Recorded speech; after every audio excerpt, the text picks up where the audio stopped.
दयानंद। आज हम पहुंचे हैं चित्तौड़गढ़ में। आज हम सतयुग के बनाए गए एक मंदिर के दर्शन करवाएंगे। जैसा कि गुरुकुल समाचार के नन्हे पत्रकार ने बताया कि सतयुग में निर्मित एक भव्य मंदिर के दर्शन आपको करवाएंगे। ये भारत के सबसे प्राचीन मंदिरों में से एक है और इस मंदिर की गौरव गाथा क्या है और इसका निर्माण कब कब कैसे कैसे हुआ वो पूरा हम जानेंगे। और हमारे साथ यहाँ के कुछ युवा साथी जुड़े हुए हैं। ये मंदिर जी, आप मुझे ये बताएं, इस मंदिर का निर्माण किन्होंने करवाया? ये मंदिर गुर्जर समाज, भील समाज और कई अन्य जाति ने प्राचीन समय में करा था। इस जी, मंदिर का निर्माण सतयुग के दौरान। सतयुग के दौरान आप मंदिर आते हैं? जी बिल्कुल जी। मंदिर जो है एक ऊर्जा का बहुत बड़ा स्रोत होता है और प्रकृति के बिल्कुल मध्य में स्थित है। चारों तरफ यहाँ का जो वातावरण आप देख रहे हैं, देखिए पेड़ पौधे और पक्षी और पहाड़ी के ऊपर ये मंदिर स्थित है।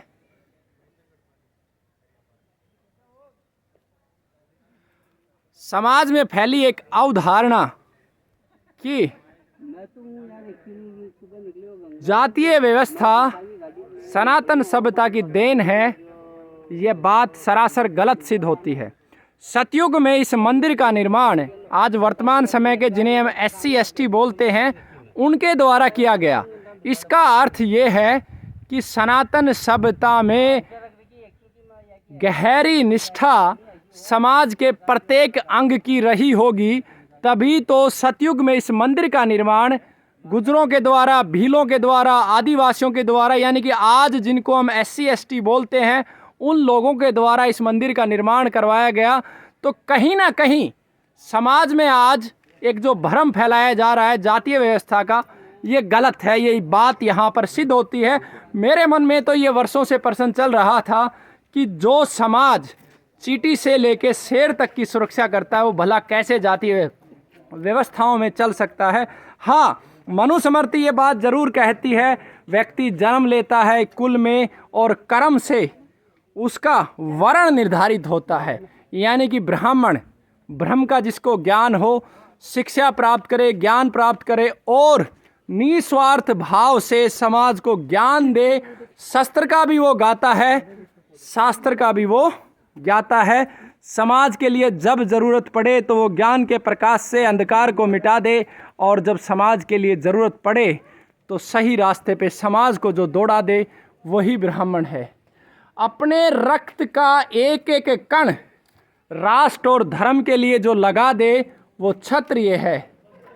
पूरी अर्थव्यवस्था को और संपूर्ण व्यवस्था को जो चला दे वो वैश्य है। और इन तीनों अंगों के द्वारा दिए गए कार्यों को, लक्ष्यों को पूरा करने के लिए सेवा के रूप में जो लगा हुआ है वो क्षुद्र है, शूद्र है। और चारों के चारों अंग समान है, बल्कि ऊपर के जो 4 लेयर हैं ये कहीं भी मनुस्मृति में अंतर नहीं किया गया। आज षड्यंत्र पूर्वक जरूर हिंदू संस्कृति को, सनातन सभ्यता को नष्ट करने के लिए ये विदेशियों द्वारा, कभी मुगलों के द्वारा ये अवधारणा समाज में छोड़ी गई कि सनातन सभ्यता में भेद है, कभी अंग्रेज़ों के द्वारा ये छोड़ी गई। तो ये बात आज असत्य सिद्ध होती है। वर्तमान में जो तथा कथित लोग, कोई भीम सेना चलाता है, कोई मीम सेना चलाता है, कोई राजपूत सेना चलाता है, कोई ब्राह्मण सेना चलाता है, वो कहीं ना कहीं समाज को अंधकार में लेके जा रहे हैं, क्योंकि वो समाज में भेद कर रहे हैं। वो समाज के शत्रु मात्र हैं।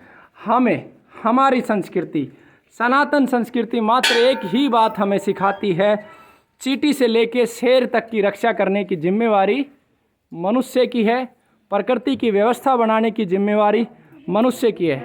तो जी हाँ, ये जो आप देख पा रहे हैं, जो दर्शन आपको हो रहे हैं बालाजी के यहाँ पर, ये लेटे हुए हैं।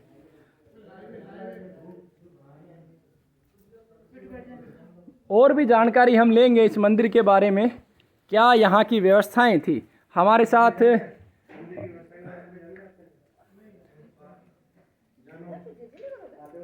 इतिहास के बारे में कुछ संक्षिप्त जानकारी संदीप जी देंगे हमारे साथ। संदीप जी, यहाँ पर जो भगवान बालाजी लेटे हुए हैं इसके बारे में क्या अवधारणा है।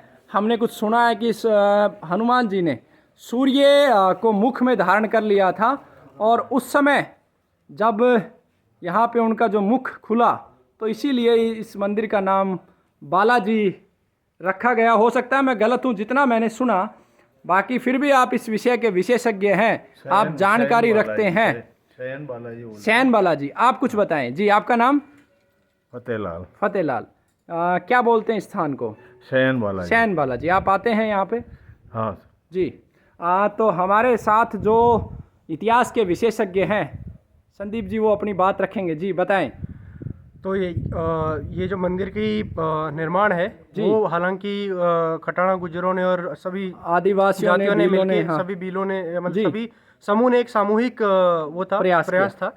लेकिन कहा जाता है कि पहले से ही विराजमान सतयुग में इस मंदिर का निर्माण किया गया था, महाभारत काल से जी। और इसका शयन का मतलब आज की डेट में शायद बहुत कम लोगों को बालाजी बालाजी करते होंगे, लेकिन शायद ये नहीं बताओ कि बालाजी क्या क्यों कहते हैं हनुमान जी के रूप को। वो इसलिए कहते हैं कि बाल रूप में जब हनुमान जी का मुख सूर्य की तरफ था, जब वो सूर्य को निगलने जा रहे थे तो इसलिए शयन मुद्रा में जो लेटे हुए हैं, इसलिए ये एक ऐतिहासिक मंदिर यहाँ पे सतयुग काल से बना हुआ है। और यहाँ पे हनुमान जी की मान्यता ये है कि वो स्वयं प्रकट हुए थे। हनुमान जी स्वयं प्रकट हुए। तो ये वो स्थल है जहाँ पे हनुमान जी स्वयं प्रकट हुए थे और यहाँ पर आने के बाद जो ऊर्जा का स्रोत है और हमारा जो दृष्टिकोण है वो तुरंत चेंज हो गया। और कहीं ना कहीं संदीप जी ये बात भी ऐसी साबित होती है कि हमारे समाज में कहीं ना कहीं जातीय व्यवस्था थी, क्योंकि इस मंदिर का जो निर्माण है वो गुजरों ने, भीलों ने, आदिवासियों ने किया।